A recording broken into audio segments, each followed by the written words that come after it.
सरकार दलील किसको दे रही है? सरकार में बैठे लोग ही लड़ रहे हैं और जनता जहरीली शराब पीकर मर रही है। अब तो बीजेपी के प्रदेश अध्यक्ष संजय जायसवाल जी ने सीधे नीतीश कुमार जी को अन्य मार्ग खाली करने की धमकी दी है। शराब माफियाओं से मिली भगत है प्रशासन की।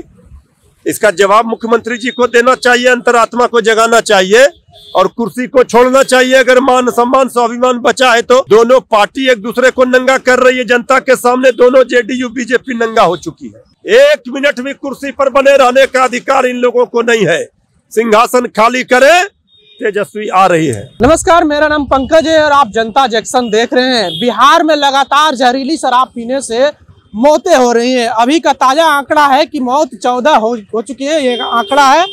और सरकार समीक्षा की बीजेपी के जो प्रदेश अध्यक्ष हैं डॉक्टर संजय जायसवाल, वो समीक्षा की मांग किए हैं। हमारे साथ में राष्ट्रीय जनता दल के प्रवक्ता मृत्युंजय तिवारी। सरकार जो दलीलें दे रही है कि जो गलत करेगा वो नहीं बख्शा जाएगा, पकड़ा जाएगा, अभी क्या कर रही है सर? सरकार दलील किसको दे रही है?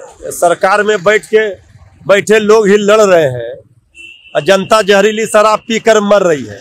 अब तो बीजेपी के प्रदेश अध्यक्ष संजय जायसवाल जी ने सीधे नीतीश कुमार जी को अन्य मार्ग खाली करने की धमकी दी है।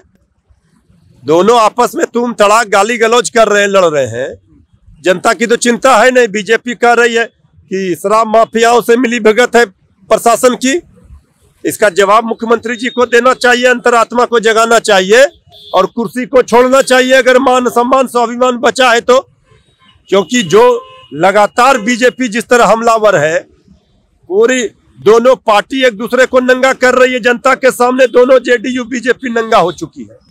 अब इनको बकसने वाले हम लोग नहीं हैं।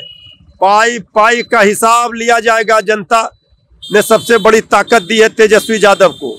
इन लोगों ने बैठ करके सत्ता में जो ये नाटक नौटंकी खेल तमाशा कर रहे हैं और बिहार की जनता बदहाल है, ये अब बर्दाश्त नहीं किया जाएगा।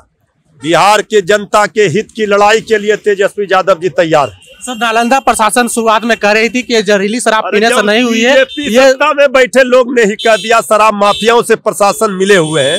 अब कुछ बचा, जो बात हम लोग कह रहे थे वो तो बीजेपी कह रही है, आरोप लगा रही है। मांझी जी की पार्टी कह रही है। तो अब तो सत्ताधारी दल ही एक दूसरे का पोल खोल रहे हैं। जो बात तेजस्वी यादव जी लगातार कह रहे थे वो सच होता दिख रहा है। अब कबूल कर रहे हैं सत्ता में बैठे लोग। 1 मिनट भी कुर्सी पर बने रहने का अधिकार इन लोगों को नहीं है। सिंहासन खाली करे, तेजस्वी आ रही है। सर, ऐसा क्या कारण है? पिछले 5 साल से शराबबंदी है बिहार में और अभी भी शराब की समीक्षा होती है। सर, क्या कारण? अब क्या, जब से ये लोग फिर से बीजेपी सरकार में आई तब से शराबबंदी पूरी तरह से फेल हो गई। जब तक महागठबंधन की सरकार थी शराबबंदी सफल थी। बीजेपी सत्ता में पहले भी थी, 10 वर्षों तक गली गली मोहल्ले गांव टोले शराब बिचवा रही थी।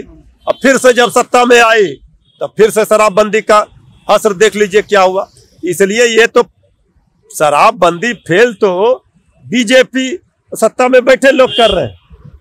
सर, आखिरी सवाल है सर कि बिहार में शराब ही एक बहुत ऐसा बड़ा मुद्दा हो चुका है, क्योंकि इसके पीछे शिक्षा, स्वास्थ्य, रोजगार पे कोई बात करने को तैयार नहीं। सरकार सारा सिस्टम, सरकार का अधिकारी पदाधिकारी सब लगे हुए शराब के पीछे। इसके बाद भी शराबबंदी फेल है, तो समझ लीजिए ये सरकार किस तरह से पूरी तरह से फेल है। बहुत बहुत धन्यवाद सर।